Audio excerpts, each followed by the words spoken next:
Ano po yan pa? Nagtabo ka yata. Mga anak, pampaligo. Ito na ang kaya ko ngayon. Hindi ko na kayang kunti. Balik na sa pagkabata, mga anak. Balik na sa pagkabata. Nakikita nyo. Pagdating ng araw, ganito rin kayo. Matibay ito si Lolo. Salamat po sa Diyos. Pampaligo yan. Iya, pampaligo yan, ano?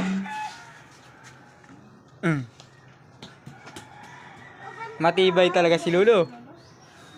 Mama, iyo pa relax. Tatlo ang kape niya ni Mama. Lupit mo, Mama. Tatlo ang kape. Matibay talaga.